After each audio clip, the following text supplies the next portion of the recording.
ನಮಸ್ಕಾರ ವೀಕ್ಷಕರೇ, ಧರಣಿ ಗರ್ಜನೆ ನ್ಯೂಸ್ಗೆ ಸ್ವಾಗತ ಸುಸ್ವಾಗತ. ನಾನು ನಿಮ್ಮ ವಿಲ್ಸನ್. ನಾವು ಕೇಳಿದದ್ದು 18,172 ಕೋಟಿ.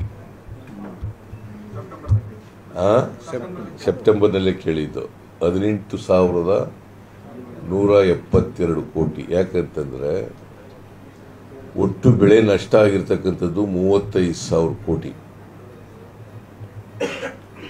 48 ಲಕ್ಷ ಹೆಕ್ಟೇರ್ ಪ್ರದೇಶದಲ್ಲಿ ಬೆಳೆ ನಷ್ಟ ಆಗಿದೆ. 48 ಲಕ್ಷ ಹೆಕ್ಟೇರ್ ಪ್ರದೇಶದಲ್ಲಿ ಬೆಳೆ ನಷ್ಟ ಆಗಿದೆ. NDRF ನಾರ್ಮ್ಸ್ ಪ್ರಕಾರ 18,172 ಕೋಟಿ ರೂಪಾಯಿಗಳನ್ನು ಕೇಳಿದೆ. ಅದು ಕೇಂದ್ರ ಸರ್ಕಾರದವರು ನಿಮಗೆಲ್ಲ ಗೊತ್ತಿದೆ. ಏನು ಹೇಳಿದ್ರು ಆಗ ಅಮಿತ್ ಶಾ ಅವರು ಏನು ಹೇಳಿದ್ರು, ನಿರ್ಮಲಾ ಸೀತಾರಾಮನ್ ಏನು ಹೇಳಿದ್ರು, ಸುಳ್ಳು ಹೇಳಿದ್ರು. ವಿಳಂಬವಾಗಿ ಮನವಿ ಕೊಟ್ಟಿದ್ದಾರೆ. ಕೋಡ್ ಆಫ್ ಕಂಡಕ್ಟ್ ಬಂದ್ಬಿಡ್ತು. ಅದಕ್ಕೆ ಕೊಡ್ಲಿಲ್ಲ ಅಂತ ಅಮಿತ್ ಶಾ ಅವರು ಹೇಳಿದ್ರು. ಆಮೇಲೆ ನಿರ್ಮಲಾ ಸೀತಾರಾಮನ್ ಅವರು ಹೇಳಿದ್ರು, ಇವರು ಬರಗಾಲಕ್ಕೆ ಮನವಿ ಕೊಟ್ಟಿಲ್ಲ, ಗ್ಯಾರಂಟಿಗಳಿಗೆ ದುಡ್ಡು ಕೇಳಿದ್ದಾರೆ ಅಂತ ಹೇಳಿದ್ರು. ನಾವು ಗ್ಯಾರಂಟಿಗಳಿಗೆ ಒಂದು ಪೈಸೆನೂ ಕೇಳಿಲ್ಲ, ಕೇಳೋದೂ ಇಲ್ಲ.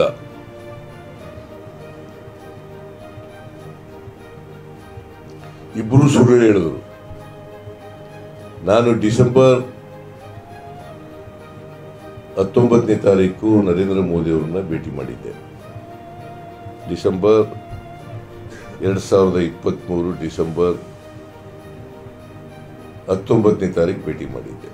ಅವತ್ತು ನರೇಂದ್ರ ಮೋದಿ ಅವ್ರ ಗಮನಕ್ಕೆ ತಗೊಂಡ್ಬಂದೆ. ಕರ್ನಾಟಕದಲ್ಲಿ ಭೀಕರವಾದಂಥ ಬರಗಾಲ ಇದೆ, ಮನವಿ ಕೊಟ್ಟಿದ್ದೀವಿ, 18,172 ಕೋಟಿ ಕೇಳಿದ್ದೀವಿ, ನಮಗೆ ಕೊಡಬೇಕು, ರೈತರಿಗೆ ಇನ್ಪುಟ್ ಸಬ್ಸಿಡಿ ಕೊಡಬೇಕಾಗತ್ತೆ, ಕಷ್ಟದಲ್ಲಿದ್ದಾರೆ ಅಂತ. ಅವರು ಸಂಬಂಧಪಟ್ಟವರಿಗೆ ಕೂಡಲೇ ಹೇಳ್ತೀನಿ. ಯಾಕಂದರೆ ಒಂದು ಹೈ ಲೆವೆಲ್ ಕಮಿಟಿ ಇದೆ, headed by home minister Amit Shah.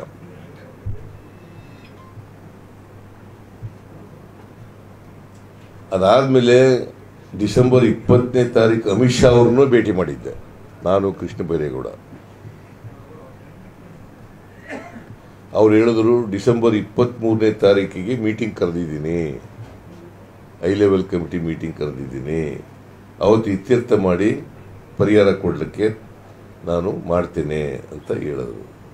ಮೀಟಿಂಗೂ ಕರೀಲಿಲ್ಲ, ₹1 ಬಿಡುಗಡೆ ಮಾಡಲಿಲ್ಲ. ಈಗ ಎಷ್ಟು ನಾನು ನೋಡಿಲ್ಲ, ನಾನು ಇನ್ನ ಮಾಹಿತಿ ತಗೋಬೇಕು.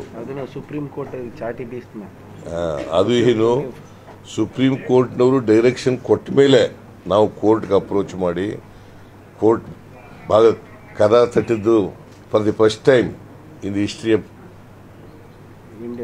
ಇಂಡಿಯಾ. ಈಗ ನಾವು we are in federal.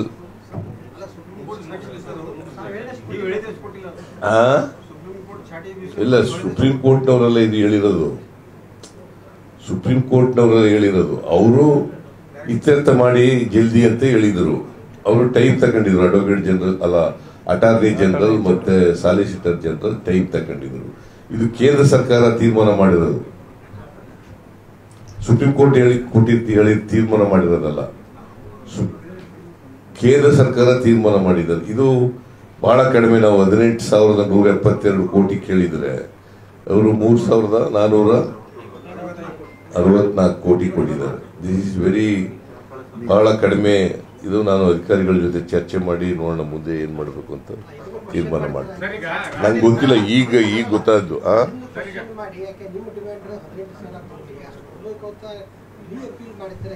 Appeal ಇನ್ನ ಇದೆ, 1 ವಾರ ಟೈಮ್ ಕೇಳಿದ್ದಾರೆ. ಅಟಾರ್ನಿ ಜನರಲ್ ಅವ್ರು ಏನ್ ಹೇಳಿದ್ದಾರೆ, ನಾವು ಏನಾದ್ರೂ ಮಾಡ್ತೀವಿ ಅಂತ ಅಲ್ಲಿ ಕೊಟ್ಟಿರೋದಷ್ಟೇ. ಇನ್ನ ಮುಂದೆ ಮಂಡೇ ಮತ್ತೆ ಹಿಯರಿಂಗ್ ಬರುತ್ತಲ್ಲ. ಈಗ ಸುಪ್ರೀಂ ಕೋರ್ಟ್ ಮುಂದೆ ನಾವು ರಿಟ್ ಪಿಟಿಷನ್ ಹಾಕಿದೆವು. ರಿಟ್ ಪಿಟಿಷನ್ ಹಾಕಿದಾಗ ಗೌರ್ಮೆಂಟ್ ಆಫ್ ಇಂಡಿಯಾ ಪರವಾಗಿ ಅಟಾರ್ನಿ ಜನರಲ್ ಮತ್ತು ಸಾಲಿಸಿಟರ್ ಜನರಲ್ ಅಪಿಯರ್ ಆದರು.